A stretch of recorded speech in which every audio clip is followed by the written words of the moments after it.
आणि आता इतर सविस्तर घडामोडी पाहूयात। मराठा आरक्षणासाठी मनोज जरांगे पाटील यांचं निघालेलं वादळ पश्चिम महाराष्ट्राच्या दौऱ्यावरती आहे। बारामतीतल्या सभेनंतर मनोज जरांगे पाटील पंढरपूर आणि इंदापुरात सभा घेणार आहेत। सभेसाठी भव्य व्यासपीठ तयार करण्यात आलंय। अत्याधुनिक साऊंड सिस्टम, ठिकठिकाणी एलईडी स्क्रीन्स आणि जनरेटरची व्यवस्था असं मोठं नियोजन सभेसाठी करण्यात आलंय। 3 जनरेटरच्या माध्यमातून सभास्थळी विद्युत पुरवठा करण्यात येणार आहे आणि या ठिकाणी इंटरनेटची स्वतंत्र व्यवस्था ठेवण्यात आली आहे। अकलूजच्या क्रीडा संकुल इथे मनोज जरांगे पाटील यांची मराठा आरक्षण एल्गार सभा आयोजित करण्यात आली आहे।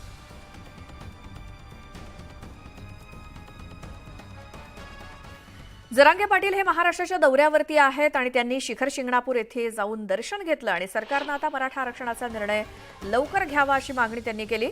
तर मराठा आंदोलनात फूट पाडण्याचा प्रयत्न सरकारकडून सुरू असल्याचा आरोप देखील त्यांनी केला। त्यांच्याशी बातचीत केली आमचे प्रतिनिधी ज्ञानेश्वर साळोखे यांनी।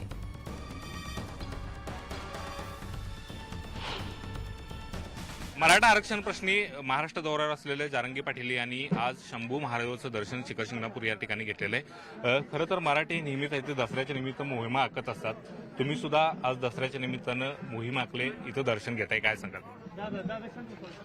कुठल्याही लढ्यात विजय मिळवायचा असेल तर दैवताचा आशीर्वाद घ्यायलाच लागतो। त्या पद्धतीने या विश्वाचं दैवत शिखर शिंगणापूर छत्रपती शिवरायांचंही दैवत छत्रपती शिवरायांचं दैवतही शिखर शिंगणापूर महादेव, आम्ही त्यांचे मावळे आणि आमच्यावरती जो अन्याय होतो ते घरानं घालण्यासाठी, त्यांच्या चरणी नतमस्तक होण्यासाठी आज आम्ही इथं आलो। आम्हाला बळ मिळालंय, नक्की आम्हाला यश मिळालं। पण आम्ही 96 कुळे आहेत, कुणबीमधून आम्हाला आरक्षण नको, नारायण राणे म्हणते नाही, यात आम्हाला 24 तारखेपर्यंत आता पडायचंच नाही। सरकारनं बहुतेक आमचेच लोक आमच्याच विरोधात उठवायचे ठरवलंय। त्यामुळं मराठा समाज हे संयमानं हाताळणार आहे आणि तेच नाहीत, बरेच जण असे बोलणारे तयार झालेत की जे सरकारनं तयार केलेत। त्यामुळे त्यांना दोष देऊन उपयोग नाही, सरकारच हे घडून आणतंय आणि पुरावे मिळालेत, त्यांनी आता कायदा पारित केला पाहिजे। कारण वेळ काढूपणा केला तर समाजाचा रोष आणखीन वाढणार आहे। त्यामुळे सरकारनं हा विषय गांभीर्यानं घ्यावं आणि मराठा समाजाचा आरक्षणाचा विषय मार्गी काढावा। वेळ मात्र 1 घंटाही मिळणार नाही, त्यापेक्षा जास्त आरक्षणाचं सीमोल्लंघन होईल वाटतं। सरकारनं करावंच लागणार आहे, कारण वेळ त्यांनी घेतलाय, वेळ आम्ही दिलेला नाही। नसता हे गांभीर्यानं जर घेतलं नाही तर त्यांना हे होणारच शांततेचं आंदोलन आता पेलणार नाही। धन्यवाद। एकूणच या ठिकाणी पाहायला गेलं तर जरांगे पाटील यांनी शिंगणापूरचं दर्शन घेतलं आणि आपली भूमिका आहे ती सविस्तर आहे ते मांडलेले। या ठिकाणी आता आरक्षणाचं सीमोल्लंघन होईल आणि सरकारला इथून पुढचं आंदोलन पेलणार नाही असा स्पष्ट इशारा त्यांनी दिलेला आहे। पुढे जर्नलिस्ट संदीप पाटील, ज्ञानेश्वर साळोखे, न्यूज 18 लोकमत, कोल्हापूर। तर मनोज जरांगे पाटील यांच्या दुसऱ्या टप्प्यातील दौऱ्याचा समारोप आज बीड जिल्ह्यातल्या सफेपूर मांजरसुंबा इथल्या सभेनं होणार आहे आणि 40 एकरावरती जरांगे पाटील यांची सभा होणार असून पार्किंगचा जवळपास 150 एकरावरती सभेची व्यवस्था करण्यात आली आहे। 24 तारखेपर्यंतचा अल्टिमेटम जरांगे पाटलांनी राज्य सरकारला दिलाय आणि त्यापूर्वीच आता ही सभा होणार असून या सभेतून पुन्हा एकदा जरांगे पाटील काय बोलणार हे पाहणं महत्त्वाचं आहे।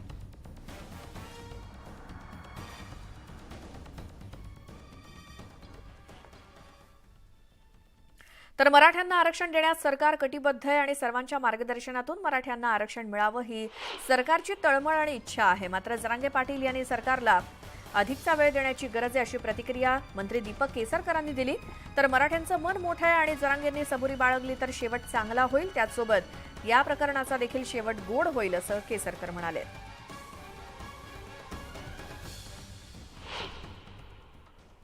सगळ्यांची बोलणी चालली आहेत, सर्व नेत्यांची बोलणी चालली आहेत, सगळ्यांचं मार्गदर्शन घेण्याचं काम चाललेलं आहे आणि सगळ्यांच्या मार्गदर्शनातून एकदा मराठा समाजाला आरक्षण मिळावं हीच सरकारची सुद्धा तळमळ आहे।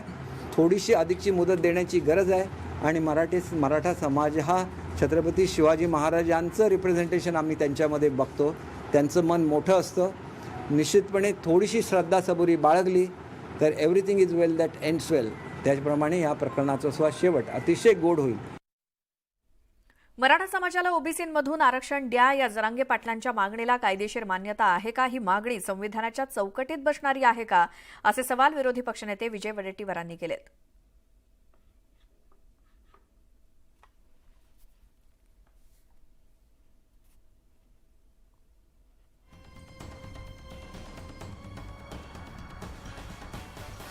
तर आरक्षणाची मागणी ही कायदेशीर आहे का किंवा मागणी ही संविधानाच्या चौकटीमध्ये बसेल का? आणि मराठ्यांना ओबीसीमधून आरक्षण मिळेल का असे काही प्रश्न उपस्थित केलेत विजय वडेट्टीवार यांनी. मी जरांगे पाटलांना सांगतो, तुम्हाला आश्वासन ज्यांनी दिलं तुम्ही त्यांना गावबंदी करा, बाकीच्यांना गावबंदी करायचा काय संबंध आला? गावबंदी इतरांना करण्याची काय गरज आहे? काम सत्ताधाऱ्यांचं आहे, केंद्रात सत्ता आहे, राज्यात सत्ता आहे, गल्लीपासून दिल्लीपर्यंत आहे. तुम्ही त्याच्या माध्यमातून ते केलं पाहिजे. आणि तुम्ही कमिटमेंट करणार आणि इतरांना गावबंदी करणार हे न्यायचित नाही. म्हणून आमचं मराठा समाजाला आव्हान आहे की तुम्हाला देणारं सरकार आहे, घेणारे तुम्ही आहात. देणारे आणि घेणाऱ्यांनी काय तो मार्ग काढावा, त्याला आमचं समर्थन आहे. नाही ते संविधानिक असेल तर मिळेल, कायद्याच्या चौकटीत बसत असेल तर बसतं का ते त्यांनी सरकारने बघावं आणि सरकारने निर्णय घ्यावा. पुढची बातमी आहे, कंत्राटी भरतीचा GR काल उपमुख्यमंत्री फडणवीसांनी रद्द केला आणि कंत्राटी भरतीचा निर्णय महाविकास आघाडीनंच घेतला असल्याचा आरोप करत छत्रपती संभाजीनगरमध्ये भाजपनं आंदोलन केलं. महाविकास आघाडीच्या नेत्यांनी माफी मागावी अशी मागणी भाजप कार्यकर्त्यांनी केली. तर दुसरीकडे राष्ट्रवादी शरद पवार गटाचे कार्यकर्ते कंत्राटी भरतीचा निर्णय रद्द झाल्याबद्दल आनंद व्यक्त करत होते. यावेळी दोन्ही पक्षाचे कार्यकर्ते आमनेसामने आल्यानं काही काळ तणावाचं वातावरण निर्माण झालं होतं. छत्रपती संभाजीनगरच्या क्रांती चौकात आणि यावेळी पोलिसांनी तातडीनं हस्तक्षेप करत परिस्थिती नियंत्रणात आणली.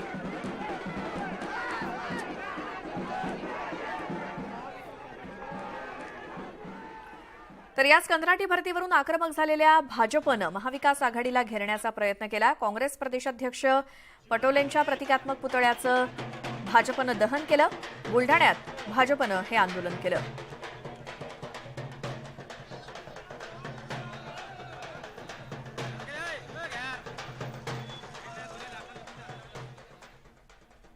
छत्रपती संभाजीनगरमध्ये कंत्राटी पद्धत प्रकरणी भाजप आणि राष्ट्रवादीचे कार्यकर्ते एकमेकात भिडता राहिले आणि त्यातच विरोधी पक्षनेते अंबादास दानवे यांनी ते त्या ठिकाणी आले. मात्र तोपर्यंत भाजप कार्यकर्ते निघून गेले होते. कंत्राटी पद्धत हे भाजपचं पाप आहे, हे पाप उघड पडतंय म्हणून कंत्राटीचा निर्णय रद्द केला असा आरोप अंबादास दानवेंनी केला.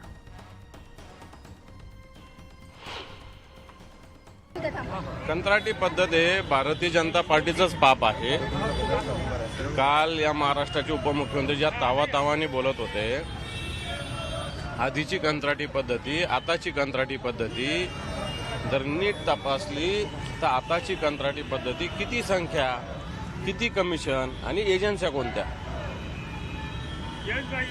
मी सांगतो या 9 एजन्सीचा तपास करावा आणि देवेंद्र फडणवीसांनी सांगावं आधी त्यांनी नाव घेतलं असेल, ज्याचं घेतलं असेल त्याचं घेतलं असेल, भले काँग्रेसचा घेतला असेल, राष्ट्रवादी घेतला असेल, त्या कोणत्या एजन्सी होत्या आणि कोणाच्या होत्या आणि आता ज्या 9 एजन्स्या कोणाच्या आहे. मी सांगतो या 9 एजन्सीची तुमची कनेक्टिव्हिटी काय आहे. आणि म्हणून भारतीय जनता पार्टीचे जे आहेत ना कंपन्या, त्यांना सांभाळण्यासाठी कंत्राटीकरणाचा हा मोठा घाट घातला होता. उल्टा चोर कोतवाल को डांटे. चोर चोरी करता है और भागते हुए बोलता है की आगे वालों को वो चोर भाग रहा है. म्हणजे आपण चोरी करायची आणि आपणच पडायचं आणि पुढच्याकडे बोट दाखवून म्हणायचं चोर भाग रहा है, चोर भाग आहे, पकडो पकडो. तर सिनेमामध्ये दाखवतात ना, तसा हा प्रकार आहे. तुम्ही आमच्या विरुद्ध आंदोलन करताय, आमचं पाप म्हणून का 1.5 वर्ष झोपला होतात? तुम्ही त्या GRला कॅबिनेट पुढे नेऊन मान्यता का दिली? त्या GRमध्ये दुरुस्ती का केली? ज्या वेळेस तरुण रस्त्यावर उतरला, पायाखालची वाळू सरकायला लागली, सर्वप्रथम विरोधी पक्ष म्हणून मी आवाज उचलला आणि मी आवाज उचलल्यानंतर आम्ही आवाहन केलं तरुणांना की या GRची होळी करा. हा GR तरुणांना, बेरोजगारांना उद्ध्वस्त करणार आहे. आणि हे आंदोलन पेटल्यावर जाग आली भारतीय जनता पक्षाला आणि जाग आल्यामुळे या भारतीय जनता पक्षाने तो GR रद्द केला. पुढची बातमी आहे, सोयगाव तालुक्यामध्ये दुष्काळाची दाहकता वाढती आणि पाण्याअभावी कोरडवाहू क्षेत्रातील कपाशीसह खरीपाची इतर पिकं शेतकऱ्यांच्या हातून गेली आहेत. कोरडवाहू क्षेत्रातील कापूस उत्पन्न एकरी 50 किलो निघू शकत नसल्यामुळे शेतकऱ्यांचा लावलेला खर्च सुद्धा निघणार नसल्याचं तालुक्यात सर्वत्र चित्र आहे. त्यामुळे राज्य सरकारनं तालुक्यातील शेतकऱ्यांना तातडीची 25% नुकसान भरपाई देण्याची मागणी शेतकरी करतायत. तर गोंदियातील ग्रामीण भागात शेतकऱ्यांनी धान पिकाची कापणी जोमात सुरू केली आहे. मात्र अद्यापही धान खरेदी केंद्राचा काहीच पत्ता नाही. त्यामुळेच शेतकरी धान खरेदी केंद्र सुरू करण्याची वाट बघतायत.